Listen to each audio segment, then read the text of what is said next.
Hey everybody, welcome back to Chris Anderson Comics. I am Chris Anderson and I am so lucky. I've been wanting to talk to this cartoonist for a long time. I'm joined today by Mr. Tyler Crook. How you doing, man? What up? What's happening?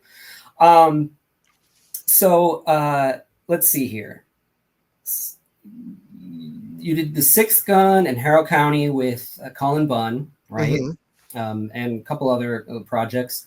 BPRD Witchfinder with Mignola and Mignolaverse. And John Arcudi. Yep.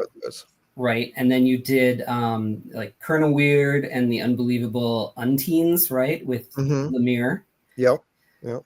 You did recently an issue of Epitaph from the Abyss. Yeah, I had a 6-page story in that. Which we'll talk a second about that too, because that's you didn't watercolor that, did you? No, I just did I just did line work for that. And then your creator-owned book, The Lonesome Hunters, the first arc, the Library Edition, Volume 1, is out now. Correct. Let's take a look at this puppy. Add it to the stage. Ha. There it is. Look at that in all of its glory. That's a beautiful cover. Thank you. It's got like a spot gloss on the strip that rips through it. Yeah, I think the dust jacket is exactly like the inside cover too. Is it? Yeah. So I think the first time that I saw your work I think it was Harrow County maybe it was The Sixth Gun the first time I saw your work. And I started following you on, I don't know, one of the socials back in the day. And you were talking about like process and stuff like that. And you had mentioned this like tool that you used to, I don't know if you still use it or not, but a tool that you use to do your panel borders. And so I immediately went out and bought this thing. Yeah. And I use it all the time. It is a strange tool. I haven't been using mine lately just because my current project, the Out of Alcatraz, I'm not inking the panel borders. So I haven't used mine in a couple months. But that's like, isn't that such a weird, like incredibly simple but like effective tool? Yeah, it is. You know, it is such a solid flat black line that it's better than a micron, you know, for sure. Yeah. It isn't. The only thing is I wish it was a little bit thinner, just a littlest bit thinner. Yeah, it's probably because any thinner than that with a standard ink, it won't go through. But yeah, you fill this little reservoir with ink, and then you kind of tap it, and it starts to get a flow, and then it just goes, you know. And I'm assuming it's for mapping or something that is the reason. Yeah, it's out. It's got to be something like that. I've actually drawn with it a little bit just to mess around. It's kind of fun. It is kind of fun, yeah. It's because you're just a little off to the side from your brain, and so it does this almost like contour line feel, and just like a really incredibly dead line. Yeah, like a Toothy dead line. The trick, if I can find one right here. Yeah, one of the tricks I found with it is I have a bunch of these little eyedroppers. Oh yeah, yeah. And when I'm cleaning that thing out, you can fill this up with water and force it through, and it really helps clean the barrel out, the little reservoir. Because this thing will die on you real fast if any dry ink gets in there. Yeah, and it comes with a little wire to help poke through and like get it cleaned out. Oh, really? Mine didn't come with the wire. I blow into it. I just put it up to my mouth and blow water through it. Yeah, I've done the exact same thing. That's when I started using the little eyedropper thing, just because I was like, I'm eating too much ink. I don't feel good about this. Yeah. See, that's the thing is now that you've done your panel borders on this page, now it's full of ink, and what are you going to do with it? You know? Yeah. I'm a sucker for, some people are a sucker for like weird kitchen utensils, and I'm a sucker for like strange art supplies. And when you showed that, I was like, oh, I have to try that. And it's one of them that has stuck around. Yeah, that's awesome. I can't remember. Thank you for that. I can't remember who I learned that from. There's some other cartoonist that posted about it, and I instantly went out and got one because I was like, I see the value. Yeah, so many of Hello to these my weird cat, by the little way. tools and like tricks of the trade are being lost to the traditional artist, you know? Yeah, yeah. Like even like I started penciling digitally a couple years ago for just about everything, and it makes me a little sad. Yeah. Makes me a little sad. I have a lot of stuff from when I was penciling on paper, and it doesn't get used anymore. Yeah. Yeah, I just recently, I mean, my process changes all the time. It depends on what I'm doing, but definitely for at least two of the three books that I'm working on right now, I've been penciling them digitally and then printing it out on Blue Line. Let me ask you something before we dig into this. So you've worked with, you know, some of the greats in comics, and Lonesome Hunters is your own book. So is this the first one, like major one, that you've written and illustrated and done everything yourself? Yeah, yeah. Like I did for Harrow County, I wrote about half of the backup stories that we did in the back of those. But So those that are was just sort of one training wheels. pages. Hmm? Yeah. So that was sort of training wheels. Yeah, yeah. It felt like it was sort of me sort of testing to see if I could actually put together any kind of a story. Yeah. But it's so different that it was almost like useless as training wheels. Right. You Right. know? So working with Cullen, who is, you know, primarily a writer, and then you go in and you work with Arcudi and Mignola. Did they split the script duties on those books that you did? No, it was all Arcudi, Oh, really. okay. Like if I don't I never talked to Mike about the process, but Uh-huh. talking to Arcudi, it was like they would have a phone call and discuss the plot, and then Arcudi would write it. Right. Okay. And I think Arcudi was even coming up with the plots, 90% of the time. Sure. And Mike was just sort of being like, "No, it should go this way a little bit." Or Yeah, signing off on it and yeah, giving little suggestions. Sure, that makes sense. I mean, there's so much content, you know, in that world that at some yeah. point you have to sort of start to do that. And then when you did your stuff with Jeff Lemire, who is also a cartoonist, Hmm. you know, did you find that there's a difference between getting a script from someone who is primarily a writer to someone who is a cartoonist? In my experience, no. And I think almost everyone that I've ever worked with has had a very good sense of how to write a script that has like the bare minimum that I need Yeah, to do it, but then gives me that room to do what I need to do outside of it. that's great. Um, yeah, no, I've been really, really fortunate in that I've worked with good writers. Yeah, yeah. So they're not giving you like Yeah. all panel direction and stuff and telling you this is the kind of shot it needs to be. They're allowing you to do what your job is and tell the Mhm. story visually, right? Yeah, exactly. That's great. Exactly. Yeah, I was just curious about that because I know like I've gotten scripts from writers. I mean, you're working with people who've been sharpening their knives for many, many years in the business. So, but I've Yeah. gotten plenty of scripts from writers that it's just like very, very specific about what I'm supposed to draw. And like kind of have to get a hold of them and say, like, that's kind of not really how it goes. I can take your suggestion, but you know, Mhm. now you've kind of screwed it up for me to think about how I'm going to do it on my own. And I can't really see it any other way. I was Yeah, just curious about that. there was one writer that I almost did a series with, and then at the end I couldn't figure out how to fit it in my schedule. Yeah.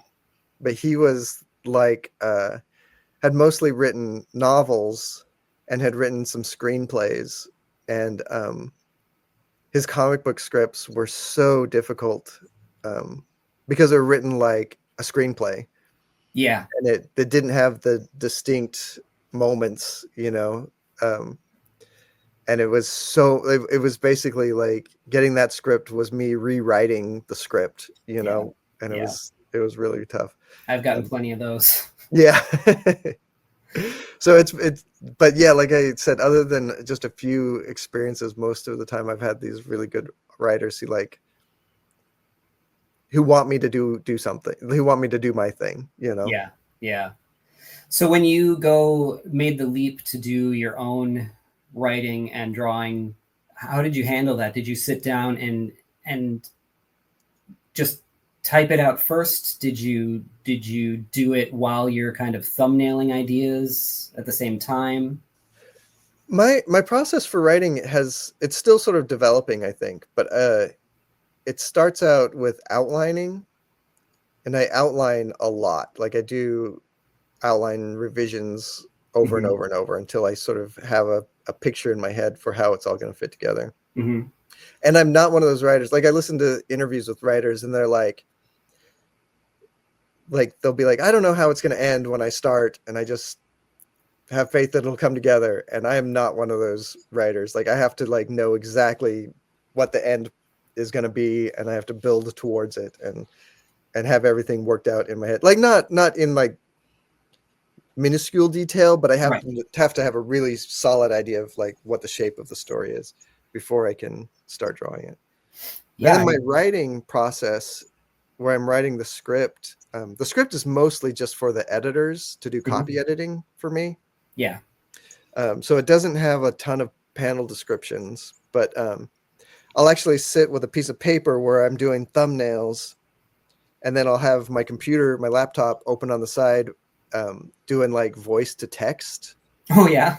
So yeah, so like I'll be drawing it, and then I'll be like, okay, I know what the dialogue is going to be, and then I'll say it to my computer, and then I'll edit it a little bit, and then I'll um, work on it that way. So I'm always doing like the writing the dialogue and doing the thumbnails at the exact same time. Sure. Sure. The voice to text thing is very smart. That's very smart. I had It not thought of that. Oh my god, it's been a game changer for me. Like I'm embarrassed to say game changer on something that's going to be on YouTube, but but it has like it's been like just a huge difference of like how fast I can get dialogue that I like right off the bat rather than trying to type it. Yeah. Yeah. Especially when you're using your hands to sort of get the feel of it's like fully full Yeah, immersion at that point, you know? yeah, no, it You're really kind of drawing it feels and like that. saying it, and it's all coming together. That's kind of brilliant. And well, and another part of my process is walking a lot. Like whenever I'm not exactly sure what to do, I try really hard to figure out what the question is I need to ask myself, and then I just go walk around the neighborhood for a half hour or an hour, and usually it doesn't take very long. But as long as I'm walking, I can usually find the solution pretty quick. Yeah. So Yeah. I'll have my phone with my notes app and have my earbuds in and be like pretending to talk to somebody on the phone as I'm going around the Yeah. neighborhood, like dictating stuff to myself as I'm Yeah. Yeah. finding solutions, and then I can pull those up as soon as I get home and look at them, better. Yeah. Yeah. Wow, that's a great way to work. That's interesting. Um, so you're known primarily for your work in watercolor, Mm-hmm. as everybody can see. Watercolor, and I assume you use like gouache and dyes and. I don't use a ton of gouache. Uh-huh. I use it's mostly acrylic ink and watercolor. Like that FW ink. Exactly. Yeah. That's the exact brand I use. Um, so I don't know if I've ever heard you talk about this, but where along your journey did you say, "Hey, I'm gonna do something different. I'm gonna watercolor the pages and give it." Was it because you had like an affinity for European comics, or where did that come from? Well, I definitely do have an affinity for European comics, but I don't know if that was really the inspiration. And the main inspiration I think came from I worked in the video game industry for a long time before I did any comics. Mm-hmm. And when I started working in comics, I was so relieved to not be spending, um, 8 to 12 hours in front of my computer all day. Yeah. And I did a book called Bad Blood, and I did not want to, and my editor wanted me to color the pages also. And Oh, yeah. I was like, I would love to do that, but I can't color it digitally. I just am not like emotionally capable of it. So Uh-huh. I pitched them. I did some sample pages of some watercolor, and they said, yeah, do it. And so that's sort of where it came from, was just me wanting to not be on my computer. Sure. You know? Sure. Yeah. I mean, I try to handle things as much as I can on the paper too. I know that a watercolored book is in my future. Now, it's not planned or anything. It's just in my soul, Yeah, yeah, because I do want my stuff to have a bit of that, European feel to it, and just that handmade feel to it. Handmade isn't even the right word. Just touched by humans. I don't know what, yeah. Yeah, there's an organicness to it that you just, yeah, it's funny, like you spend, like a lot of people who color digitally spend so much time and effort trying to make it look like watercolor or paint of some sort, when like doing it in watercolor and paint would go so much faster. exactly. And that's sort of how I felt about it too, is like getting these textures, I could just do it, as opposed to having to like kind of do it and then scan it in and make a brush out of it, and like, Yeah. you know. And I think the other thing is that when you're creating art, for me anyway, and I'm sure it is for most people, but correct me if I'm wrong for yourself, but there's like, it's, making art is like this. It's a conversation between you and the paper and the materials that you're using. And you're trying to tell it to do this, but sometimes things are going to get laid down and it's going to do something different than what you expected. Mm-hmm. And that's where a lot of times these happy accidents and things happen, where the beauty of the work comes out, in that things that you didn't mean to do. And when you work digitally, that doesn't happen really. Yeah. Yeah. Yeah, I've described working in watercolor a lot as more of a controlled fall than anything else. Yeah. Where you're not like, it's like I don't always know what a picture's going to look like when I start on it, because I'm always having to react to the mark that I just made that didn't go exactly where I thought it was going to go. So now the second mark has to be a little bit different, and then the third mark has to react to those things. And it's always, it's like I don't know if I don't know if I would call it a conversation, but it's definitely like it feels more like self-defense. Yeah. Yeah. It's like going to do this this, so page you is got to do attacking that. me, and I'm ducking and weaving and still Yeah. trying to get my goal. Yeah. Yep. Absolutely. And that's what I love about it. And then it comes across in the work as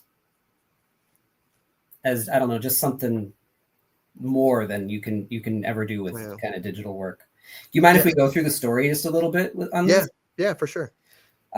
So you start this story off in this great like black and white kind of sepia esque world 100 years ago, with this boy, and he's got this sword in his hand, and he's talking to his father, who runs this church, and they are coming up on this cult, right? Yeah, they're basically like these sort of Christian extremists group, and there's a group that's practicing some sort of occult thing. We don't learn too much about it, but these guys have decided that they have to take care of this occult group. And so this kid has this sword. You don't really know anything about it, and as they come up, you see that there's this like demon elk sort of thing in here talking to them, and they're all wearing these like masks.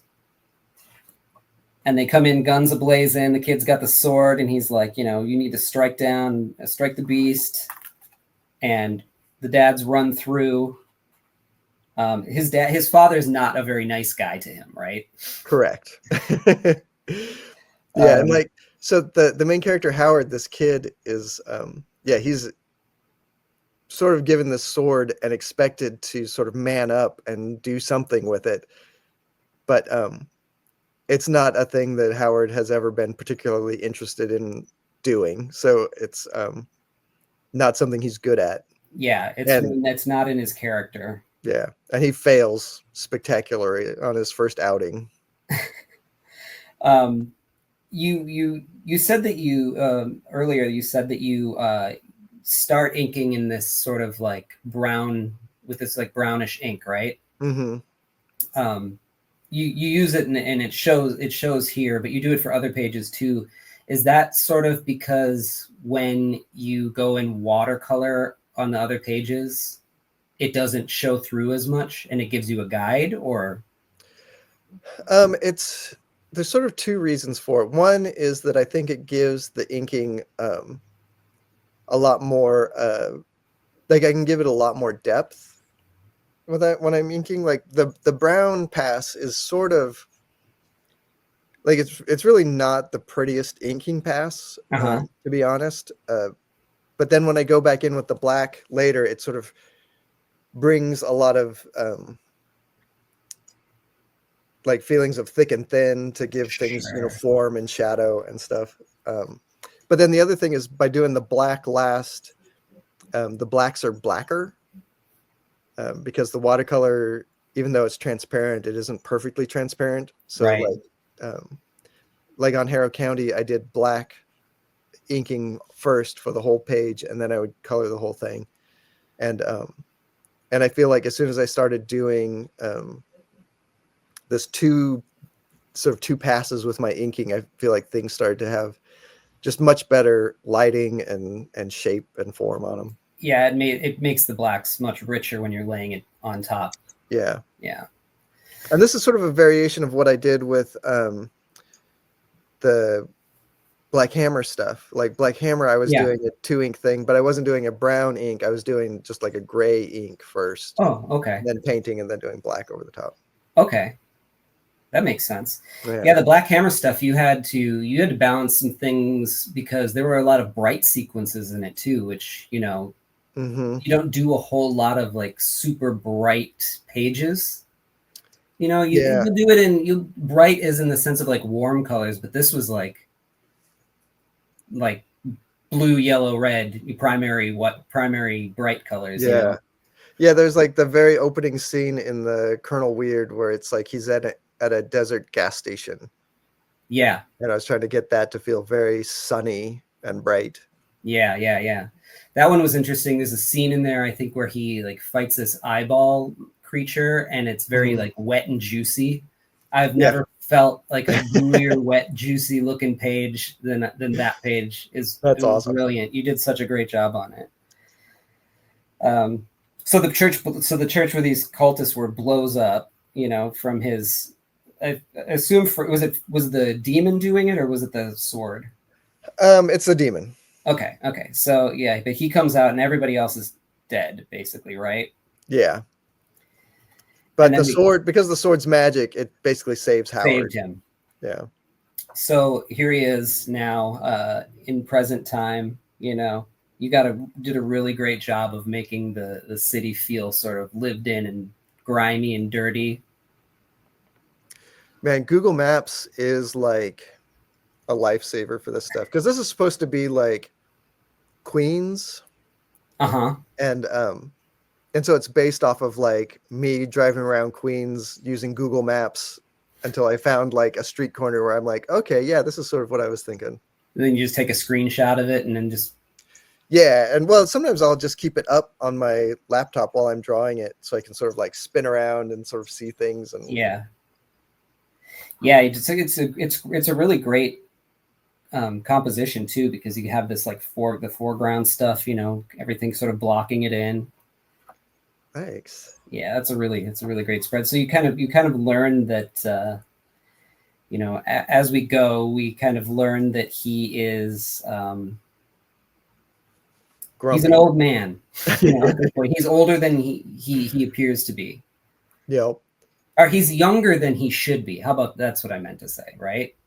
Yeah, I'm very proud of the Alka-Seltzer. Yeah. Stuff. Tummy seltzer. So good. But yeah, I mean, he's over 100 years old. He should be more frail than this. Yeah. Yeah, he sort of has like the stature of maybe someone in their late 60s or something. Yeah, exactly. You got these magpies sort of looking at him. Do we have magpies like this? Yeah. Yeah. I don't know how common they are necessarily in New York, but yeah, we have a North American magpie. I know, like, when I was a kid in Idaho, we would have magpies like this. Is that right? Idaho. Yeah, I didn't know that.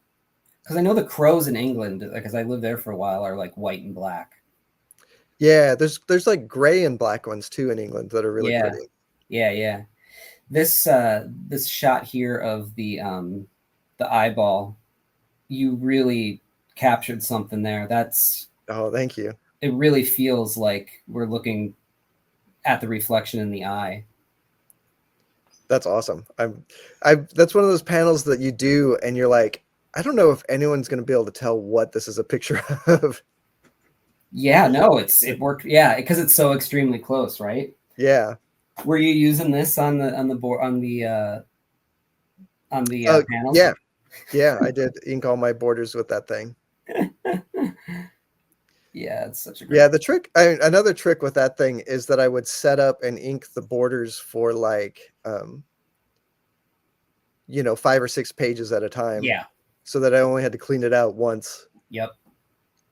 It lasts for a shockingly long amount of time.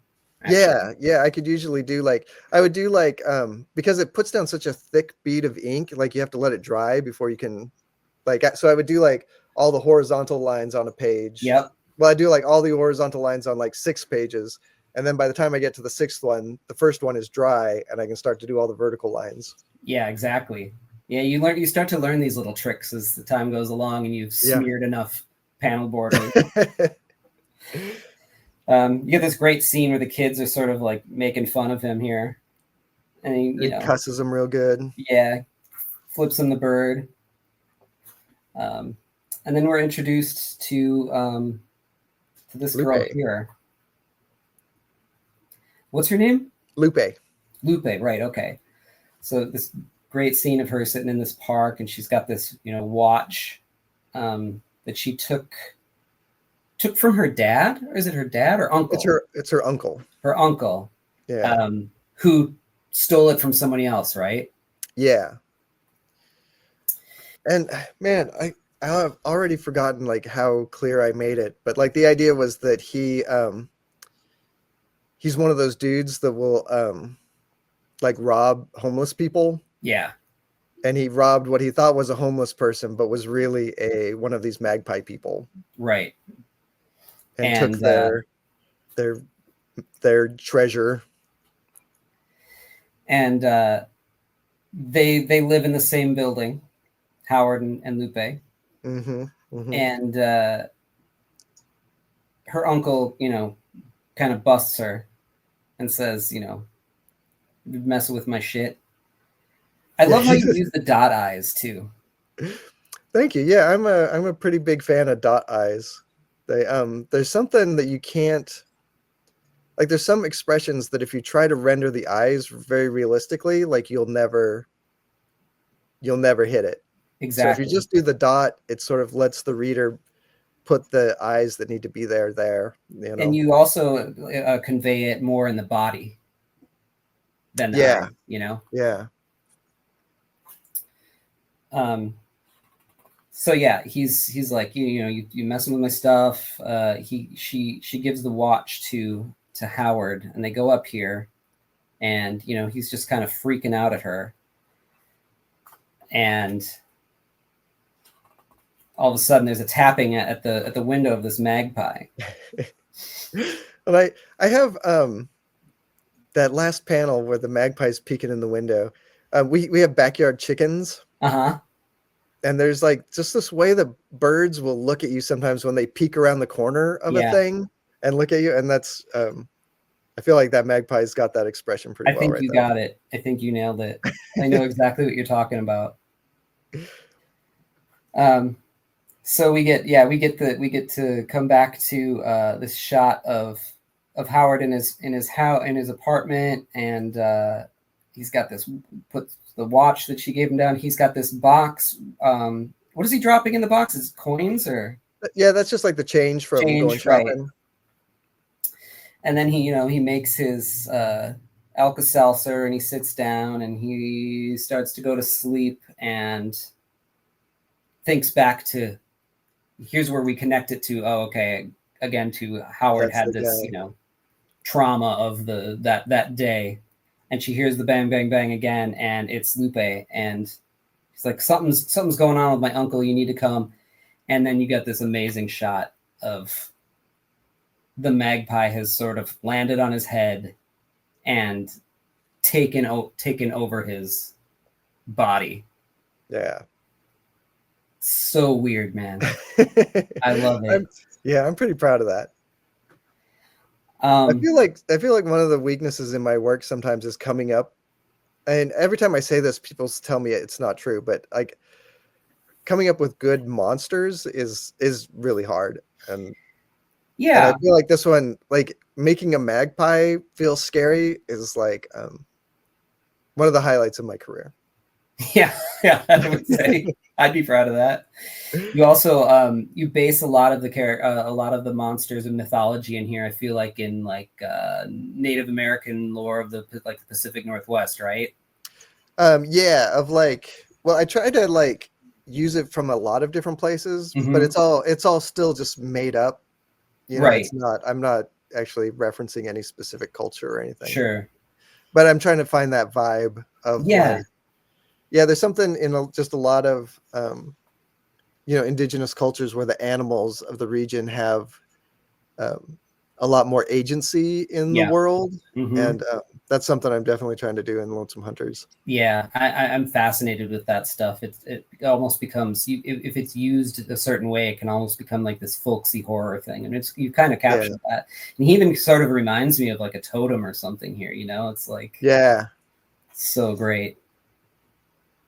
So he's like, oh, and Howard, Howard knows what's going on here. He knows something is going on, and we find out that Howard knows about the magic and things that are going on in the world, and this magpie is using magic and speaking through her uncle.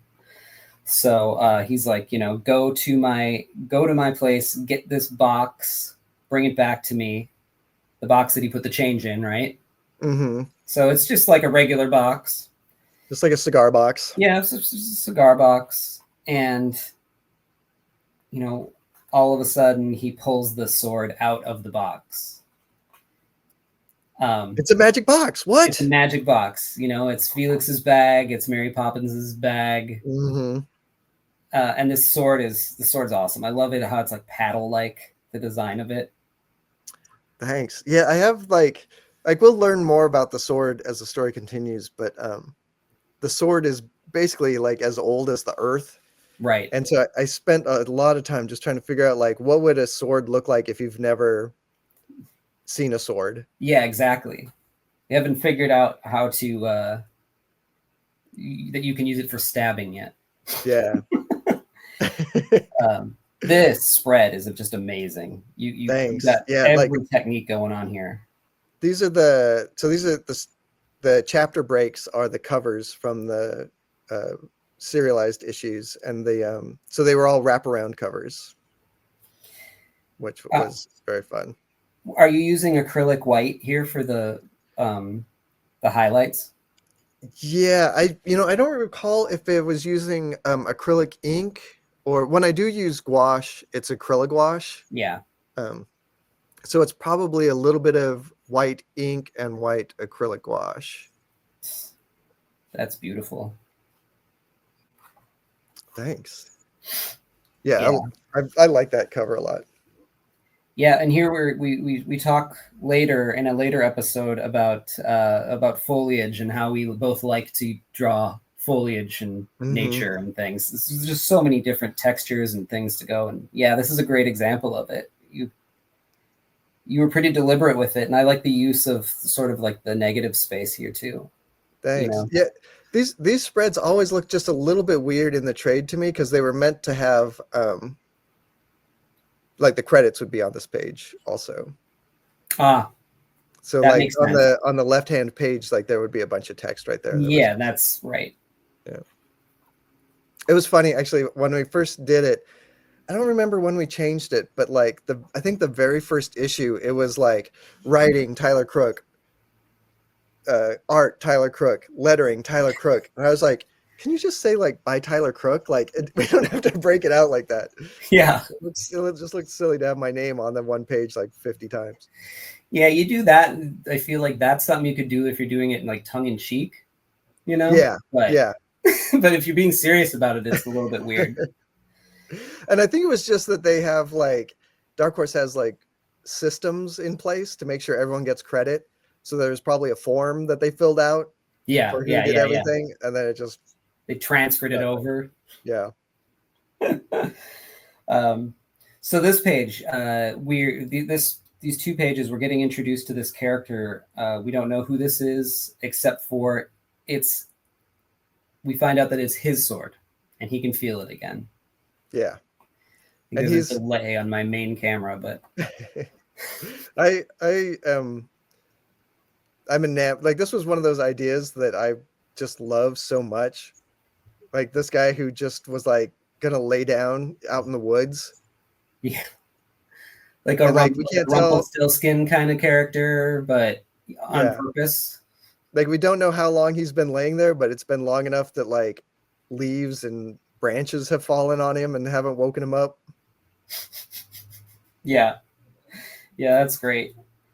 So now we know that this is his sword. Yeah, and this might be real Swamp Thing related too, because we have that little figure lumbering off into the background there. Yeah. Yeah. Feels very Swamp Thingy to me now. Yeah, it's funny how people who may not know, we did because this episode will come out first. We're going to talk about that's fine. We're going to talk about Nestor Redondo's Swamp Thing, and yeah, there's a lot of parallels that you're now seeing, I guess. Yeah, for sure. So yeah, he takes the sword and he's able to swipe the thing off of, the bird off of him a little bit. He trips. He's old. He's not in tip-top shape anymore. He's still not good at this. Yeah, no. And the bird comes back and lands on his head, and now he gets up. This is a great shot of gosh, my overhead is lagging so much right now. It sucks. This shot of him getting up off the couch off the chair is very creepy. Awesome. With the white eyes and everything. And then finally he is able to, she throws a mug at the crow, bonks it in the head, throwing it off enough to give him time to swipe it and cut it right in half. Yeah. And we find out that it came because it was looking for its treasure, right? But little did it know it was also going to find the sword that all the people of magic have been looking for a long time. Exactamundo. And so that sets us off on the adventure, right? Yeah, essentially, this is like the whole. This is the whole like thing that starts it all. I'm pretty proud of that. Looking through the severed magpie panel too. Yeah, because it's so dark and blurred in the foreground, and then that swipe right horizontally or diagonally through the middle is much brighter than everything else. It frames it perfectly. I'd be proud of that too. Thanks. Then we get a good clap. Yeah. And so now that they know he has the sword, all the birds are after them, and they have to try to get away. The only way to really get away right now is to get on the subway and go to a safe house where they go to with this woman that he hasn't seen in many years. Turns out he was did he take over the church after his dad? No, there's a whole backstory too that really told yet. But Okay. after Howard went into hiding, he met Tina and Tina's mom. Gotcha. And spent some time with them. So she's kind of pissed at him because he had to disappear real fast, and she hasn't seen him in a while. But it's a safe house for now. Yeah.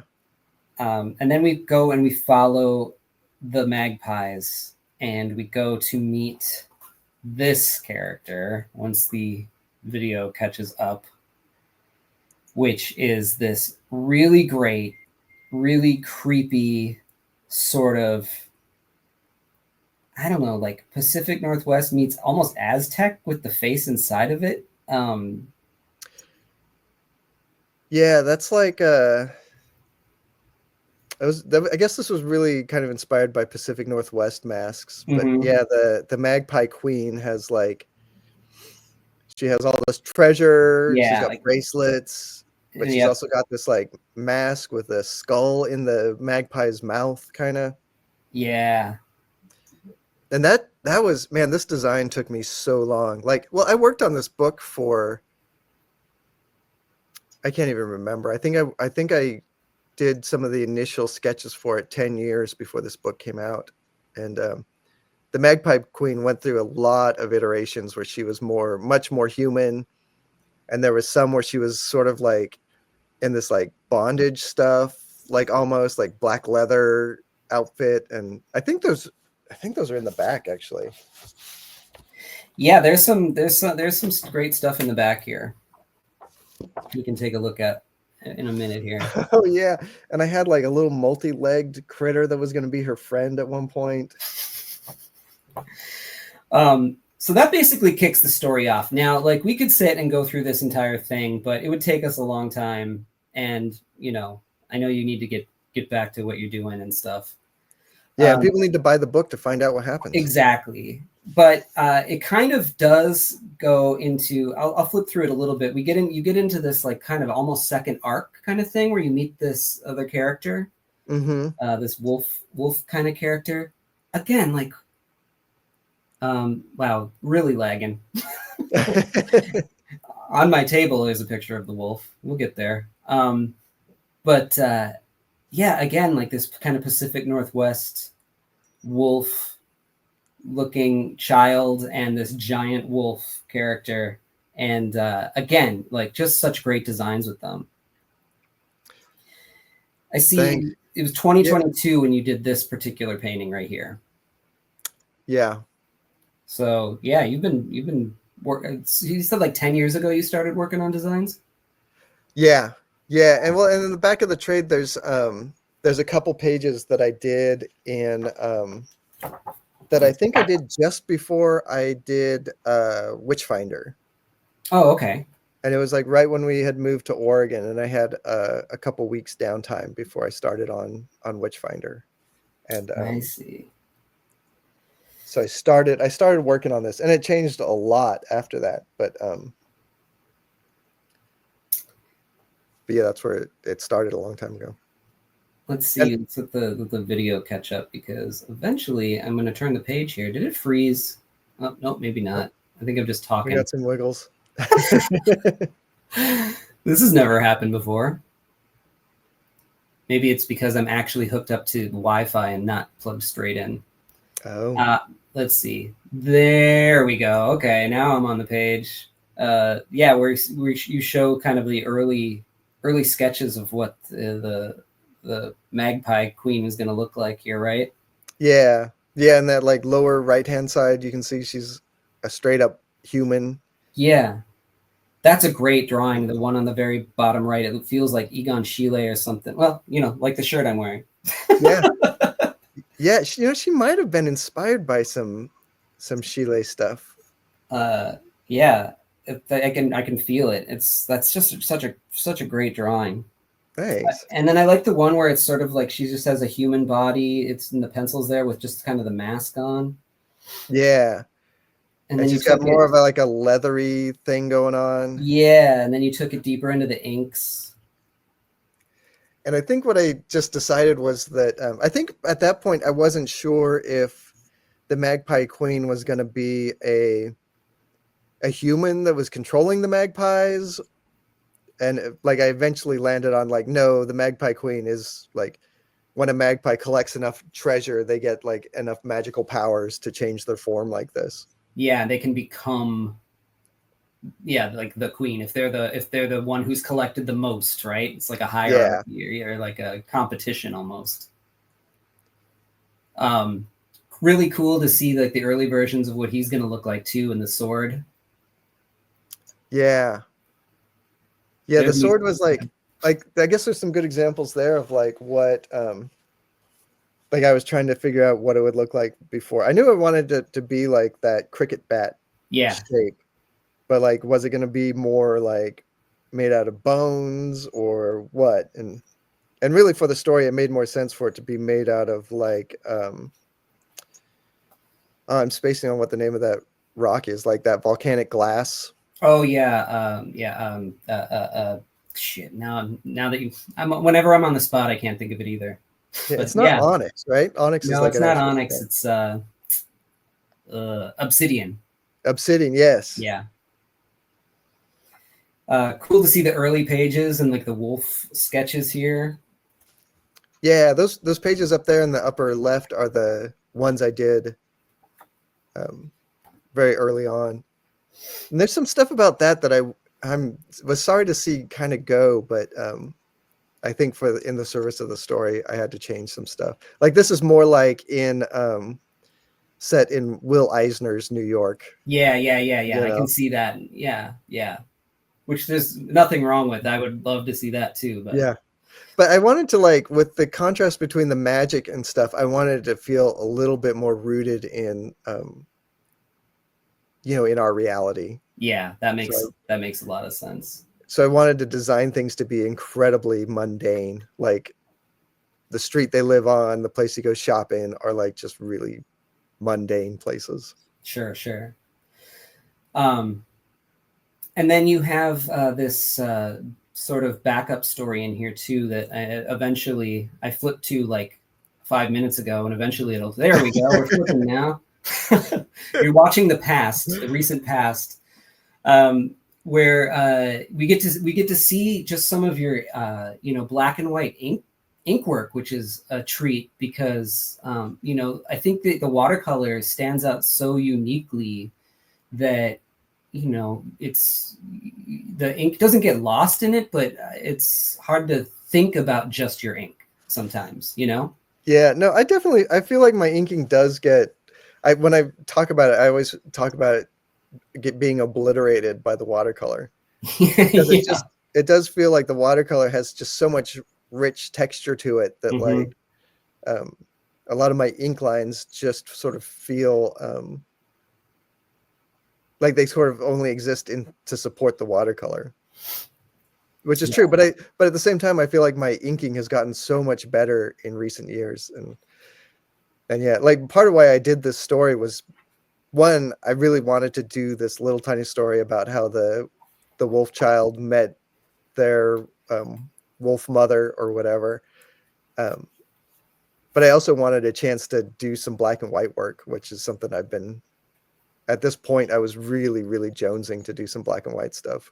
Yeah, I bet it feels like you just blink and those pages are done comparatively, when I'm sure there's so much involved in making these color pages, Yeah, no, I can do like, if you don't count the pencils, it still takes me a full day to do a watercolor page. Yeah. And that's like what, like a 10-hour day or something?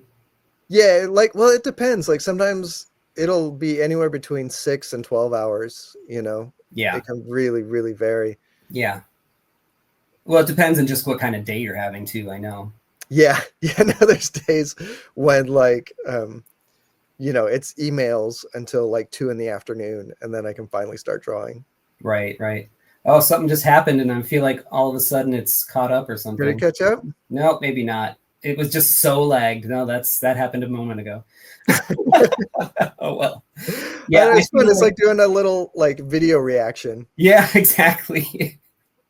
I know I'm one of those cartoonists who like does everything that I possibly can to make life difficult for myself by adding things to my techniques. like through the Three-Headed Pigman book that I'm doing very slowly on my Patreon. The pages are like 19 by 36, you know, and so, and then I shrink, you know, the idea is that I'm going to shrink it down to like a manga size. And so the detail is retained. It's just a lot tighter, but then that loose brush feel that I have, you know, just, it comes across so much better. Yeah. But, you know, that those pages take forever to do, obviously. I've been doing, like my technique is just like always in sort of evolution. And I've been doing a lot of covers in the last year or two. I've been doing a little over 200% of the original. So like the art will usually be on a 17 by 22 sheet of paper. And it's just so liberating to do that. Like you really can work in ways that you just can't when it's smaller. Yeah. I know a lot of guys have been going the other way and working on smaller things to increase their output, but it just doesn't come across as looking that great to me when you shrink it down that much. It's all in your you know, your wrist and your fingers at that point. And if you do it bigger, you can actually get your arm into it. And there's a more beautiful line that you can get out of that. So, and definitely some people can work smaller and it looks fantastic. But yeah, I am not one of those. Yeah, I guess it depends on what they're doing. If you're doing like Jeff Darrow style and you can, and you're, you know, very all microns, sure, that makes sense. But when it's brush, it's a little bit different. Yeah. Yeah, no, that's a challenge with a brush. Definitely. So let's see here. This book is out now. The Harrow County omnibus is coming out. The complete edition came out last week. Oh, did it come out last week? Yeah. So that it's is so slipcase. Cool. That's got like everything. Huh? It looks like a drawer with, and you know, you pull it out and the skin is in there, which you had a big hand in designing, right? Here, let me pull it up. Yeah, so here's like the book. It's 1,080 pages. Wow. Yeah. So it's like, it's a reference to the cover for issue #1, which was the skin of the skinless boy sort of reaching his hand out of the drawer. Yeah. So this can sit on your shelf and look like the drawer, and then you pull the drawer out and you can see the skinless boys all folded up and put away in there. Genius. And then the cross-stitched cover. The little runner. Oh my God. Brilliant, man. Brilliant. Way to go. And then the back has a little thing that's like, what does it say? I can't even remember. Fine furniture, Bunn and Crook, or fine furniture and cabinets. Oh yeah, the little like thing that you'll find on like antique furniture about the builder. Little so makers. Smart, man. Brilliant work. Well, man, I am so glad that you came on. Oh, and one more thing is you have Out of Alcatraz has just been announced. You're doing it only. Yeah, me and Christopher Cantwell. That'll come out in March. Amazing. The pages that have been shown on the sites look so good. Oh, thanks, man. Yeah, that book is coming together very well. I'm very excited for people to read it. That's great, man. Well, continue to inspire, man, because you're really doing it, and you make me want to push myself further. So appreciate that. I'm sure there's plenty of other people you're reaching that it's affecting the same way. So that's unbelievable. So where are people going to be able to find all your stuffs? You can find me on Bluesky. I'm on Kara. I use Instagram less and less. And I have a YouTube channel where I do weekly live streams called The Comic Book Cooldown, Friday nights. Love it. Yeah, I just started doing the same thing. Actually, I do it on Tuesday nights. So we're not overlapping. We're not competing for live stream space. Yeah, I was actually trying to figure out when to do mine, and Friday was kind of the only day I could do it, and when Daniel came and stepped on you. Yeah, Daniel Warren Johnson. Daniel Warren Johnson has his show, and I was like, okay, I'll just do mine later. But then it turns out he does his like sometimes in the Whenever. morning, sometimes Yeah. in the middle of the day. It's all over the place. That's okay, because people can still rewatch it too, you know, and Yeah. get it all. But It's fun to watch, you know. It's fun to watch people work and you know, get a little peek into the lives of us cartoonists and what we do all day. I think people like that, you know. So well, mine too is like really especially about me being able to make a little bit of time to do things that I wasn't able to do in the week. yep, me too. So it's a lot of like testing out different art materials and doing little experiments and stuff. And it's been really fun. And the crew that comes and hangs out every week is just really like, everyone's just really kind to each other and really nice. It's like I don't know. It's been a very fulfilling thing to be doing, actually. Yeah, no, I totally get it. Yeah, it's exactly like I have commissions that I need to do and trying to find a time to actually like do them. And a lot of times with my commissions is when I experiment, you know, for better or worse. Yeah. And so it's been great to find the time to actually hit them. So maybe we should do a crossover one time, live stream crossover. Oh, that would be awesome. I need to actually sit down and figure out how to do like connections. I mean, you use the Stream Deck stuff, but I don't want to pay for it. Yeah. Yeah. No, I get you. I think I had to pay for it in order to get somebody to co-host or something like that. Yeah. Anyways, well, man, it was a really great. Thank you for taking the time to come in and talk about all this fun stuff. And just like, I wish you so much success. There's going to be more Lonesome Hunters in the future. I'm working on it right now. Dark Horse has not approved the next series, so we'll see what happens. We're crossing our fingers because I want to read more. Yeah, it's one of those things. It's like it's one of those stories that if I don't finish it, it feels like a fucking albatross wrapped around my neck. Like this is a story that I need to get out. So it's gonna happen. It's just one way or the other, right? Yeah, one way or the other. We'll see how it plays out. Yeah, I get it. All right, man. Well, have a great rest of your weekend. Please, anytime you want to come back on, it is an open invitation, and we'll talk to you later. All right, man. It was great talking. I enjoyed it. You too, man. Take care. Right. Bye, everybody. Join my Patreon to see my work before anyone else, plus score physical sketchbooks, mini comics, and commissions delivered right to your door, and reading my new books, Something Seems Off and Three-Headed Pigman, as they are made. Go to my website to order original art, commissions, and my books, Lost Angels, Spectral: A Showcase of Fear, Chaotic Neutral, and more. Gray Matter Drip, The Art of Chris Anderson, is available now from Cosmic Lion Productions. Here are the upcoming conventions I'll be at the time of this recording. And don't forget to like, follow, and subscribe. It helps spread the word. Thanks.